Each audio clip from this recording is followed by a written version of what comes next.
ഉദയോണം തിരുവോണം കഴിഞ്ഞിട്ട് വീട്ടിലിരുന്ന സമയത്ത് വണ്ടിയൊക്കെ ഒന്ന് സർവീസ് ചെയ്യാമെന്ന് വിചാരിച്ച് ഇറങ്ങിയ സമയത്താണ് വേനപ്പാറ ഉദയ പബ്ലിക് ലൈബ്രറിൻ്റെ ഉദയോണം എന്നൊരു പരിപാടി ഇവിടെ നടക്കുന്നുണ്ട്.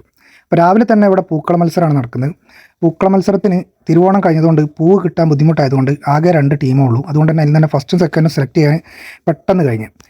പൂക്കള മത്സരത്തിന് പുറമെ ഇവിടെ ചെസ്സ് മത്സരം, അതുപോലെ തന്നെ ക്യാരംസ് മത്സരം, ക്യാരംസ് സിംഗിളും ഡബിളും, അങ്ങനെ 2 രീതിയിലാണ് ഇവിടെ മത്സരം നടന്നത്. അപ്പോൾ ഉച്ചയ്ക്ക് മുന്നേ ആയിട്ടാട്ടോ ഈ മത്സരങ്ങളൊക്കെ നടന്നത്. ബാക്കി പരിപാടികളൊക്കെ ഉച്ചയ്ക്ക് ശേഷമാണ് നടക്കുന്നത്. അപ്പോൾ ആ സമയത്ത് ഞാൻ പോയി വണ്ടിയൊക്കെ ഒന്ന് സർവീസ് ചെയ്ത് ഫ്രീ ആയിട്ട് തിരിച്ചു വന്നു കഴിഞ്ഞപ്പോഴാണ് ബാക്കിയുള്ള ചാക്കുചാട്ടം അത് വലിയ ആൾക്കാർക്കും കുട്ടികൾക്കും ചെറിയ പെൺകുട്ടികൾക്കും ഒക്കെ നടത്തിന്.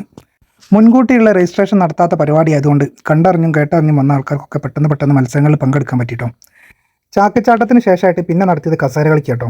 അപ്പോൾ കസേര കളിക്കൊക്കെ ഇവിടെ വന്ന് കാണികളായിട്ടിരുന്ന ഒരുപാട് ആൾക്കാരെ പെട്ടെന്ന് വിളിച്ചു കണ്ടാണ് മത്സരം നടത്തിയത്. അതുകൊണ്ട് തന്നെ മത്സരത്തിനൊക്കെ ഒരുപാട് ആൾക്കാരുണ്ടായിരുന്നു.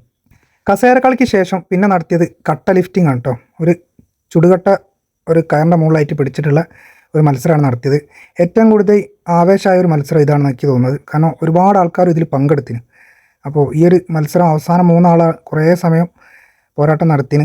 എന്താണെങ്കിലും ഒരുപാട് സമയം നീണ്ടു നിന്ന ഈ ഒരു മത്സരം നല്ലൊരു ആൾക്കാർക്ക് ആവേശം കൊള്ളിച്ചൊരു മത്സരം തന്നെയാണ്. കട്ട ലിഫ്റ്റിങ്ങിന് ശേഷമായിട്ട് ഇവിടെ ഒരു കപ്പ് ഗെയിം, ഓർമ്മശക്തി അളക്കാനുള്ള ഒരു പുതിയൊരു ഗെയിം പോലെ കുറേ ആൾക്കാർ പുതുമയോടെ ആ ഒരു മത്സരത്തിനെ കണ്ട്. അതുപോലെ തന്നെ ബൈക്ക് സ്ലോ റേസിങ്ങിനൊക്കെ ഒരുപാട് ആൾക്കാർ പങ്കെടുത്ത് അതൊക്കെ 1, 2, 3 റൗണ്ട് എത്തിയിട്ടാണ് ഫൈനലിൽ വിജയിനെ തിരഞ്ഞെടുത്തത്. ഇങ്ങനെയുള്ള സ്ലോ റേസിങ്ങും ബാക്കിയുള്ള പരിപാടികളൊക്കെ കഴിഞ്ഞ് ഏറ്റവും ആവേശകരമായിട്ട് അവസാനമായിട്ട് പ്രാദേശിക വടംവലി മത്സരമാണ് പിന്നെ നടന്നത്.